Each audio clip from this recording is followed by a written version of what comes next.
Tonight on Nation to Nation, both Liberal leader Mark Carney and Conservative leader Pierre Poilievre are pushing energy pipelines in this election campaign, but Ontario Regional Chief Benedict Abram says these projects cannot move forward without First Nations. First Nations need to be at the table from the beginning. They cannot be an afterthought. They can't be, a check mark on a consultation process. APTN National Council President Victoria Pruden says affordability is a key issue for the communities she serves in this election. Not only are all Canadians feeling a pinch and facing, an increased cost of living,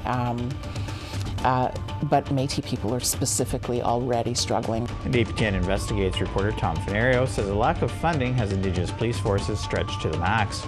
Every community has its own unique challenges, but at the end of the day, most would probably tell you they're not getting what they need to do their jobs. Welcome to Nation to Nation. I'm Fraser Needham. It's week 2 of the federal election campaign, and various organizations are releasing their priority documents. This includes the Chiefs of Ontario, which released their own Pathways to Progress document this week. This addresses various needs for First Nations in housing, healthcare, and economic development.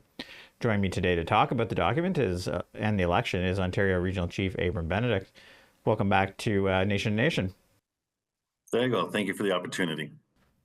All right, so I thought I would start off just with a general question about the election campaign. It appears like none of the campaigns are really talking much about First Nations issues, or they're not a prominent role. Is that kind of a concern to you, I guess, at this point? Well, obviously, during any election, whether it be provincial or federal, we push hard to make sure that our issues are brought forward, and definitely have seen, in the second week of the campaign at the federal election, at the federal level, some of the priorities and messaging that's coming out. So you're right that we haven't seen too much about First Nation issues, and so this is definitely concerning to us. Although we do acknowledge there's a lot going on, and there's a lot of priority areas for the nation, which are extremely important to us as well and concerning as well. So we're doing the work that we need to do as the Chiefs of Ontario to bring forward our issues. Okay, and also the document that you put out, economic development, not surprisingly, is a key part of it.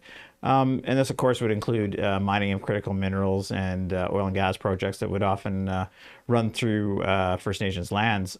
Both Mark Carney and Pierre Poilievre have said they want to speed up these projects, but they really haven't said very much about First Nations involvement. What, I guess, obviously that you probably not happy about this, but what needs to change, I guess, if these projects are going to happen?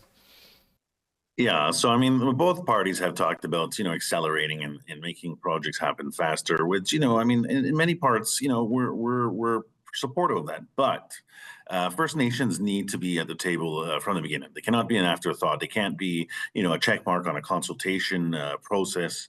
First Nation communities that are impacted by these projects, by these initiatives, want to be partners at the table, want to be part of the decision-making, part of the planning process that occurs. And so our message has been that, First Nations are not a consultation check mark. First Nations are partners in ensuring that prosperity is brought to their communities and all Ontarians and all Canadians as a whole. Now, the other issue, of course, is the First Nations infrastructure and mainly also a housing gap. There have been housing platforms released, not anything specific to First Nations yet. What would you like to see there? Well, there's no secret that there's a huge infrastructure gap between Indigenous and non-Indigenous communities. In fact, nationally, there's $350 billion gap to close that. In Ontario specifically, $60 billion is needed to bring infrastructure as a whole into First Nation communities to be that of non-Indigenous, and that's not acceptable.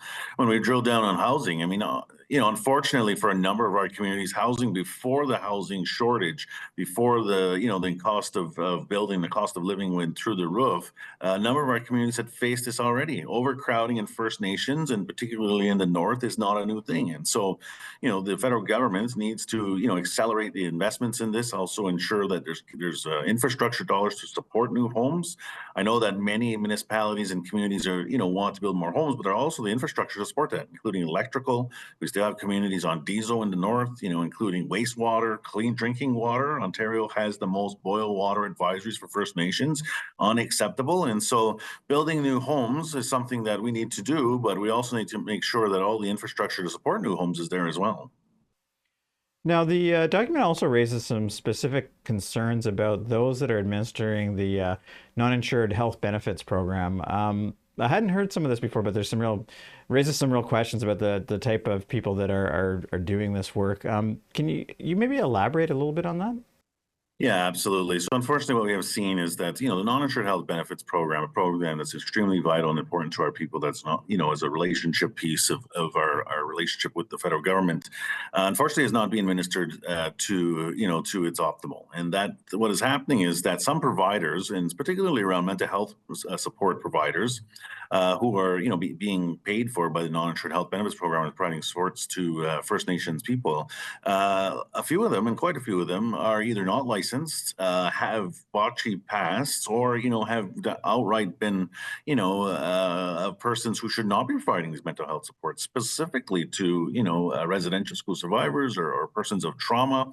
And so the federal government is really taking a transactional on this, but there is an obligation to ensure that the providers that are providing supports to our communities are people who are appropriate to be providing these supports, not people who support oppression. Are you able to provide me with a bit more detail, maybe some specific instances that you can think of, or areas? Yeah, well, we do know that in one specific incident, which is, is disheartening, is that a provider who's providing mental health supports to an individual, or several individuals, frankly, has had a botchy pass online, has talked about residential school not being a real thing, and that it's not a big deal, and it wasn't an atrocious crime that really tried to take the Indians out of a child. And so to think that the residential schools were not real and they didn't have generational impacts, but then to sit at a table and be a professional to provide mental health supports to First Nations people affected by so many issues is fundamentally wrong. Is that person still working in Well, I mean, non-insured health? unfortunately, through the process that they get, the government say, well, it's up to the provider to determine those things. Well, I suppose it is to a certain degree, but these professional organizations or orders or persons who are being paid for by the federal government, you would think that they meet some sort of qualifications, or there's vetting happening to ensure that appropriate people who are providing these supports. And so, we have seen a few instances where that's not the case, and so they're paying the bill for a person who completely denies that a residential school was in fact a genocide event that took place in Canadian history, and is talking to somebody about their traumas and their First Nations person. This is not acceptable. All right, well, we'll have to end it there, but as always, it's a pleasure, and thanks for joining us again today. Absolutely. Thank you for the opportunity, and I look forward to the next couple of weeks at this federal election. Up next, we'll talk to Métis National Council President Victoria Pruden about the election campaign and where Métis issues fit in.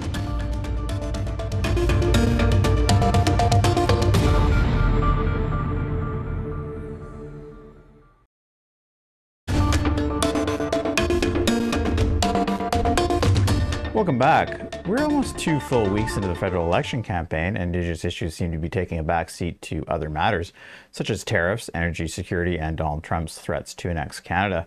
Joining me today to talk about where Métis issues fit in is Métis National Council President Victoria Pruden. She joins me in the studio. Welcome to Nation Nation. Thank you so much for having me. It's a pleasure to be here. Great. So I haven't noticed, there hasn't been really Indigenous issues talked about too much in this election. Certainly I haven't heard anything on the Métis front. But what is one, or some of the issues, or one issue that you would really like to hear talked about for Métis issues in the campaign? Mm-hmm. Well, we have many priorities that we were hoping that candidates would be shedding a light on more, and really at the root of it all, we really haven't been hearing the words Métis too much in any of the platforms, and it's really important for candidates and parties to understand that, First Nations, Inuit, and Métis issues are all vitally important, and we need to really be acknowledging and recognizing that a distinctions-based approach is important. One of the top issues that we're very concerned about is affordability of life. Not only are all Canadians feeling a pinch and facing, an increased cost of living, but Métis people are specifically already struggling post-COVID. I'd been talking with one of your colleagues about a recent report from Statistics Canada that says that 44% of Métis people who participated in the Indigenous Peoples Survey had a difficult time making ends meet with respect to housing, transportation, food, and other costs of living. And to us, that is extremely important to highlight. Ongoing affordability, and then, of course, any other program and policy issues need to have a distinctions-based approach to ensure that Métis governments and Métis people aren't left out. No, I guess the last sort of for the Trudeau government, and sort of since 2015, they really did embrace Indigenous issues more than any other government, including Métis issues. Provided funding to the provinces and the Métis National Council, things like that. They're fairly open to that. Now we're going into a different time. Now it appears there's going to be some belt tightening, and we know in the past that and you're fully aware of this. Métis organizations have really suffered in terms of funding. They just haven't had.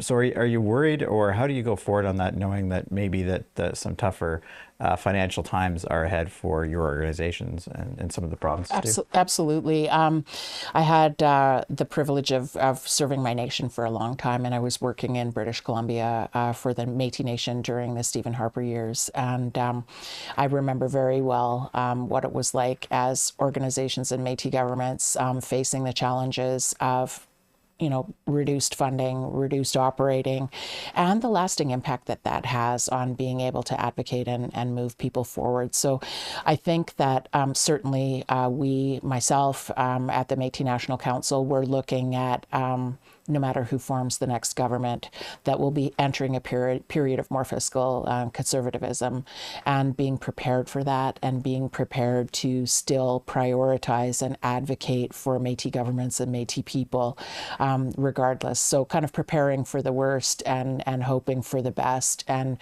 really still having that strong goal of knowing that we need to be in solidarity, pushing for Métis priorities and the needs of Métis people, no matter what happens. So, but certainly preparing to do more with less.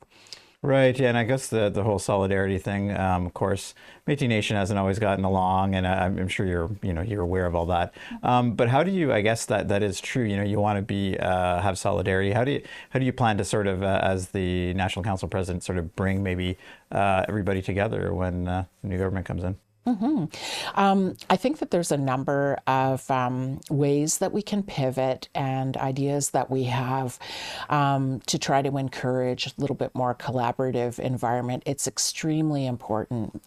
We know how we've gotten here, and I'm not saying that anything could be fixed overnight, of course. One of the mandates that I have is certainly to lead a shift in terms of how the Métis National Council operates, its mandate, its vision, and still producing really good work, policy work, research, convening, and advocacy that has a national lens on it for the benefit of the Métis nations.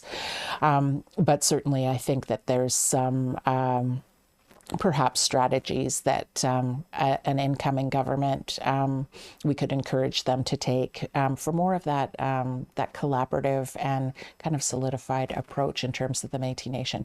That being said, of course, I respect Métis leaders and Métis governments to make the best decisions that they need to make for the citizens that they represent. And at the same time, I do believe we are stronger together, and maybe there's some ways that we can see that happen more often.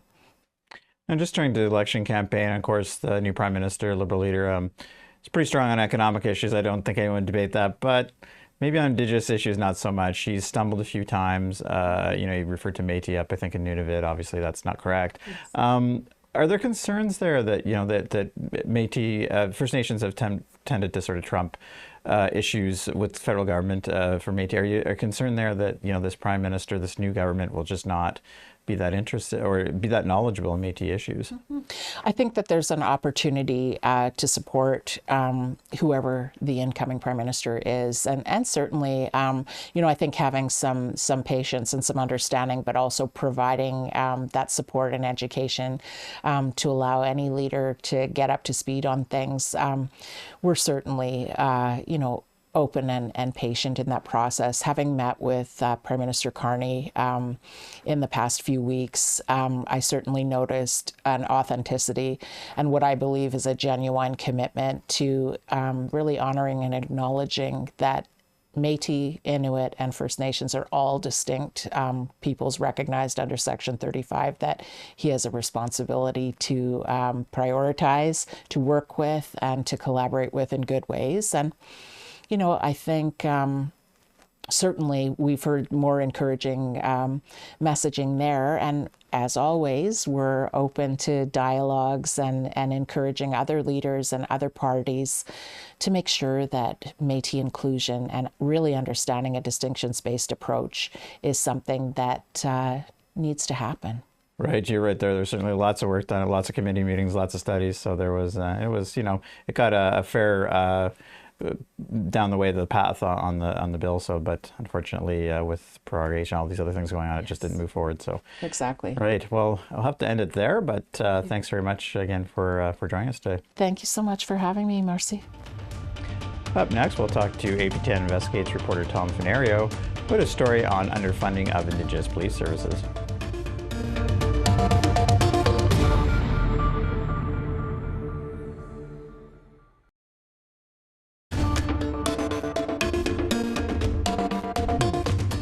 Welcome back. Insufficient funding has long been a complaint of Indigenous police forces. In 2021, then Prime Minister Justin Trudeau promised to introduce legislation. It would have made First Nations policing an essential service and hopefully give these forces the stable funding they need desperately. However, 4 years later, in the midst of a federal election campaign, this legislation has still not been introduced. APTN Investigates reporter Tom Fenario recently visited communities and talked to a number of people involved in Indigenous policing. Joins me today to talk about what he saw. Welcome to Nation to Nation, Tom. Always a pleasure, Fraser. All right, so we know that these police forces are underfunded, but just how much of a sense did you get how bad it was when you visited these communities?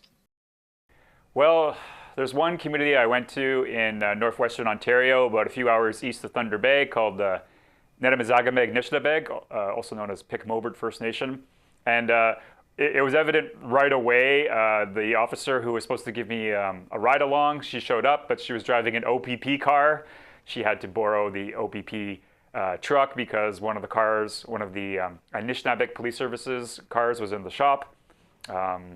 We go into their temporary office that was kind of ad hoc created for them. It was full of boxes and like empty cardboard things, so she had to like clear up space. So right away you kind of see the kind of conditions that these officers need to work under. And and the officer in that case was actually just grateful to have like an office space full of junk in it. The band had pulled it together really quickly for them, and it was lacking certain things that a police station should have, like a cell to hold people who have been arrested, or a place to safely discharge your guns, to unload them or reload them. I guess it's what I got from it was that any one of these things is maybe not the end of the world. We all know that things happen, but like it's kind of a nickel and diming situation where they all kind of add up, and not enough staff to do 24/7 police service in some of these communities that could really use it. Another place I visited, Ganawage, just south of Montreal, they're kind of running into different problems in the sense that they are well funded or significantly better funded, but they also have because they're south of Montreal, they have about 130,000 people passing through their territory every day just to get to Montreal, and they're all trying to take shortcuts through Ganawage. So here we have a police force that's funded to police 8,000 people, basically the size of the community, but they're actually having to police over 100,000 cars coming through who aren't even Mohawk every day, right? So every community has its own unique challenges, but at the end of the day, most would probably tell you they're not getting what they need to do their jobs. Right, yeah, obviously lots of challenges. So another thing that you probably saw up close is how these police forces do their business, and it's different than what I guess the non-Indigenous forces, more community policing, but maybe you could just tell me a little bit about that. Yeah, for sure. The impression that I got was basically community policing isn't so much what they aim for, it's kind of what they have no choice but to do, especially if you're working in a smaller community like Pic-Mobert that I mentioned earlier, where it's only 400 people, but you have no choice but to get to know folks really well, right? And to a certain extent, you need to gain in order to do your job well, I should say, you need to gain people's trust, right? Otherwise, they won't come to you when they have problems or issues or information that you need. And sometimes gaining people's trust is maybe, okay, do they have a minor traffic violation right there? Well, maybe they get a warning instead of a full-on ticket that one time, right? You get to know people, you go to visit community centers. And the other side of that too is maybe you know that somebody is having a bad day, you give them a second chance, but maybe you know that somebody is a danger to themselves and others and they got to go to jail, right? And you're able to make those calls because you're there every day and you get to know these people because you have no choice but to get to know these people.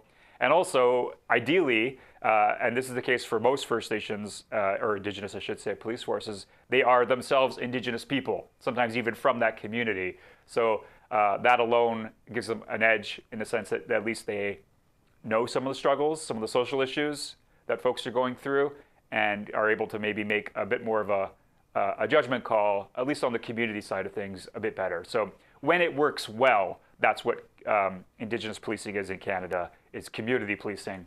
But as my story goes into, they're not really getting the funding they need to do their job well. Some of the stories I've done in the past on this, there is a dialogue, obviously, with the federal government. They, I think even some of the sort of Indigenous policing associations had met with or even talked to Dominic LeBlanc, the new public safety minister, before the election. But did you get the sense that the provinces really are not that engaged on this, and they sort of set a amount that they want to fund, and they're not interested in giving up any jurisdiction, and that's maybe where the problem lies? Yeah, that's definitely what my research has shown, or backed up at least. It's an issue of jurisdiction. Provinces are loath to give up jurisdiction over policing, but First Nations are obviously very interested in having a say in how their communities are policed, maybe even having their own laws, police their own way. So it's a sovereignty issue, right? And I don't have to tell our audience how important sovereignty is to Indigenous peoples and having a say in how things are done on their territories. And so there's definitely a lot of hesitancy. There's a stalemate, if you will. And the feds kind of find themselves, they're trying to do this essential legislation, but they kind of find themselves stuck between a rock and a hard place in terms of Indigenous communities, mainly First Nations, but there is one Inuit police force. That's why I keep saying Indigenous, and the provinces. And so it doesn't seem like the stalemate is really moving that well, but we'll see. Maybe after the election, there could be some headway made there.